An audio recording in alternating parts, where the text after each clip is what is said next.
মুখ্যমন্ত্রী শুভেন্দু অধিকারী বলেছেন আমরা 100 বছর আছি, আপনি তো বলছেন যে এর বিচ্যুতি ঘটবে, কি বলছেন? 100 বছর ও ক বছর বাঁচবে মুখ্যমন্ত্রীকে আগে জিজ্ঞেস করুন। এটা আমাদের মহান আল্লাহ তাআলার উপরে নির্ভর করে। কোনো মানুষ আমরা কোনো অহংকার দেখাতে পারি না। আমি এখন কথা বলছি, 1 মিনিট পরে আমার কথা বন্ধ হয়ে যেতে পারে। কিন্তু এত কনফিডেন্স সঙ্গে কিভাবে বলতে পারে? উনি 100 বছরের গ্যারান্টি দিচ্ছেন, পাগলের প্রলাপ বকছেন।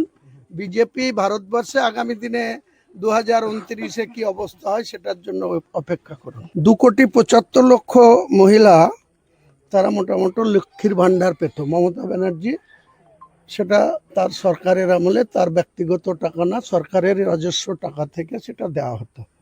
এই সরকার এসে এরা 3,000 টাকা অন্নপূর্ণা ভান্ডার বলেছে। এখন পর্যন্ত 1,20,00,000 মানুষকে দিয়েছে, বাকি অনেক পেন্ডিং রয়েছে। প্রায় 2,40,00,000 মানুষ অ্যাপ্লিকেশন করেছে। তাদের যেসব ক্রাইটেরিয়া বেঁধে দিয়েছে অনেক কড়াকড়ি রেখেছে, সেসব শিথিলতা আগামী দিনে হবে। না হলে বিজেপি সরকার খুব তাড়াতাড়ি আবার মানুষের কাছে বিচ্যুত রেশন হবে। বন্ধ নিয়ে কথা উঠছে নানা চারিদিকে, দেখতে পাচ্ছি সোশ্যাল মিডিয়ায়, এবং পঞ্চায়েতে 1200 টাকা কর নিয়ে বাৎসরিক যেটা কথা উঠছে, এটা কি সত্যি না বিভ্রান্ত? পঞ্চায়েতে 1200 টাকা কোনোদিন কর হতে পারে না, বা কোনোদিন গরিব মানুষ তারা গ্রামীণ এলাকায় বাস করে, টাউনে হতে পারে 1200, 1500, 2000, কিন্তু গ্রামীণ এলাকার মানুষ কেন 1200 টাকা ট্যাক্স দিতে যাবে? পঞ্চায়েত মন্ত্রী এটা ঘোষণা করে দেখুক, তারপরে গোটা সার্বিক দলমত নির্বিশেষে আমরা এসবের বিরোধিতা করব।